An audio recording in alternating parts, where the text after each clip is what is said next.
Hi friends, welcome back to YouTube channel Bhavin vlogs. ഇത് നമുക്കൊരു ഉണക്കപ്പ വെച്ചാലോ? അപ്പോൾ ഈ പ്രാവശ്യം കഴിഞ്ഞ ദിവസം നാട്ടിൽ നിന്ന് കിട്ടിയതാട്ടോ ഉണക്കപ്പ. അപ്പോൾ ഇത് ആദ്യമായിട്ട് വേവിക്കുകയാണ്. ഇത് എത്ര വിസിലാണെന്നൊന്നും അറിയില്ല, എന്നാലും ഇതൊന്ന് നോക്കാം. കാണാൻ നന്നായിട്ടുണ്ട്, വേസ്റ്റ് ഒന്നുമില്ല അത്രയ്ക്ക്. പിന്നെ കുറച്ച് ഒരു പൊടിക്ക് കട്ടി കൂടുതലുണ്ട്, കുറച്ച് വേവ് ഉണ്ടെന്ന് തോന്നുന്നു. അപ്പോൾ അങ്ങനൊരു കപ്പയാണ്.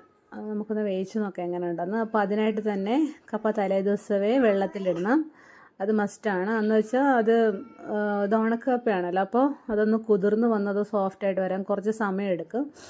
അതുകൊണ്ട് അതൊന്ന് ഒരു രാത്രി വെള്ളത്തിൽ കിടക്കണം കേട്ടോ. കുറച്ചധികം വെള്ളം ഇട്ട് നല്ല മൂടിത്തക്ക വിധത്തിൽ, അത് എത്ര കപ്പ എടുക്കുന്നോ അത് മൂടുന്ന വിധത്തിൽ വെള്ളം ഒഴിച്ച് അടച്ചു വെച്ചേക്കുക. രാവിലെ ആകുമ്പോഴത്തേക്കും ഇങ്ങനെ കിട്ടും. അതായത് നമുക്ക് കൈമ ചെഴുത്ത് ഒന്ന് വയ്ക്കുമ്പോഴത്തേക്ക് അതങ്ങോട്ട് ഒടിഞ്ഞ് വരുന്ന രീതിയിൽ നമുക്ക് സോഫ്റ്റായിട്ട് കിട്ടും. അപ്പോൾ അത് ഇനി ഉണ്ടാക്കാനായിട്ട് റെഡിയാണ്. അപ്പോൾ ഇനി ഇത് ഒന്ന് ക്ലീൻ ചെയ്തെടുക്കണം. അപ്പോൾ അതിനായിട്ട് ഞാനിവിടെ കുക്കറിലാട്ടോ കപ്പ വയ്ക്കാൻ പോകുന്നത്.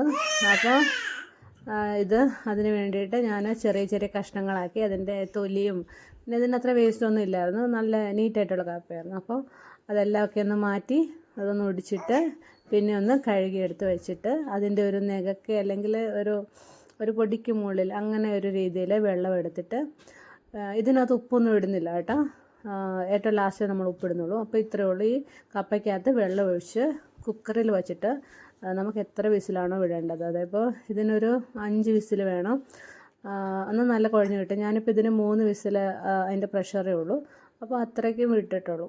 അപ്പോൾ ആവശ്യത്തിനുള്ള വിസിൽ എത്ര വേണം, വേവ് വേണം, അതനുസരിച്ച് ചെയ്യുക. അപ്പോൾ ഇനി ഇതിൻ്റെ അരപ്പ് നോക്കാം. അതിന് വേണ്ടി കാന്താരിമുളക്, കറിവേപ്പില, തേങ്ങ, ഉള്ളി, ഇത്രയും കാര്യങ്ങളാണ് വേണ്ടത്. അപ്പോൾ അതൊരു മിക്സി ജാറിലേക്ക് ആക്കിയിട്ട് അതിനകത്തേക്ക് നമ്മുടെ ഈ കപ്പയ്ക്ക് ആവശ്യമായ ഉപ്പും കുറച്ച് മഞ്ഞൾപ്പൊടിയും കൂടെ, ഒരു 1/4 ടീസ്പൂൺ മിച്ചം മഞ്ഞൾപ്പൊടിയും കൂടെ ചേർത്തിട്ട് അത് അരച്ചെടുക്കാൻ പറഞ്ഞാൽ ഭയങ്കര പേസ്റ്റായിട്ടല്ല, എന്നാൽ ഒത്തിരി കട്ടിയായിട്ടല്ല, അതിൻ്റെ ഒരു മീഡിയം പരുവത്തിന് വെള്ളം ചേർക്കാതെ നമുക്ക് അരച്ചെടുക്കുക. ആ ഉള്ളിയുടെയൊക്കെ ഒരു വെള്ളത്തിനകത്ത് അതങ്ങോട്ട് അരഞ്ഞു കിട്ടിക്കോളും. അപ്പോൾ അത്രയേ ഉള്ളൂ. അങ്ങനെ അരച്ച് റെഡിയാക്കി വയ്ക്കുക. അങ്ങനെ അരച്ച് വെച്ച ശേഷം ഇനി എന്താ ചെയ്യേണ്ടതെന്ന് പറഞ്ഞാൽ, ഈ സമയത്തിന് നമ്മുടെ ഒരു കപ്പ ഒരു 2, 3 വിസിൽ അല്ലെങ്കിൽ 3 വിസിൽ പ്രഷർ അല്ലെങ്കിൽ 4 വിസിൽ എത്രയാണോ അത്രയും ആ ഒരു സമയമായി കഴിയുമ്പോഴത്തേക്ക് അത് തുറന്നിട്ട് നോക്ക്, അത് അത്യാവശ്യം വെന്തിട്ടുണ്ട്, എന്നാൽ കുഴഞ്ഞിട്ടൊന്നുമില്ല. അപ്പോൾ ഇത്രയും മതിയെങ്കിൽ ഇത്രയും, അല്ല നിങ്ങൾ കുഴയണമെന്നെങ്കിൽ ഒരു 2 വിസിലും കൂടെ വിട്ടേരെ. നിങ്ങളുടെ കപ്പ അനുസരിച്ച് ഓരോ കപ്പയ്ക്കും ഓരോ വേവാകട്ടോ. അപ്പോൾ ഈ കപ്പയുടെ കാര്യത്തിൽ ഇങ്ങനെയാണ്. അപ്പോൾ ഇനി അതിൻ്റെ ലാസ്റ്റ് ഇനിയും കുറേ വെള്ളം കൂടെ ഉണ്ട്. അപ്പോൾ ഇനി എന്താ ചെയ്യേണ്ടതെന്ന് പറഞ്ഞാൽ, ഈ വെള്ളം നമ്മൾ ഊറ്റിക്കളയുവാണ്.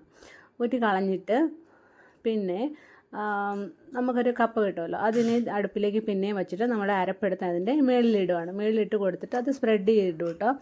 ഇട്ട് കഴിഞ്ഞിട്ട് പിന്നെ നമ്മൾ ജസ്റ്റ് അതിൻ്റെ കുക്കറിൻ്റെ അടപ്പ് വിസിൽ വെച്ച് അടയ്ക്കത്തൊന്നുമില്ല, ജസ്റ്റ് അടച്ചു വെച്ച് ആ അരപ്പൊന്ന് വേകാൻ വേണ്ടി നമ്മുടെ ആ ജാറിൻ്റെ അകത്ത് കുറച്ച് പറ്റി പിടിച്ചിരിക്കുമല്ലോ, അതൊക്കെ ഒന്ന് ഒരു കഴുകിയും കൂടെ ഒരു ഇച്ചിരി വെള്ളം കൂടെ ഒഴിച്ചിരിക്കും. അപ്പോൾ എന്നിട്ട് അടച്ചു വെക്കുമ്പോഴത്തേക്ക് അത് ആവി വന്നിട്ട് വെന്തിരിക്കും. അപ്പോൾ നമ്മൾ ഈ ആവിയും വെച്ച് ഒന്ന് തൊട്ട് നോക്കുമ്പോൾ അടിയിൽ വെള്ളമില്ലാന്ന അവസ്ഥ വന്നിട്ടുണ്ടെങ്കിൽ അത് കറക്റ്റാണ്, നിർത്തുക.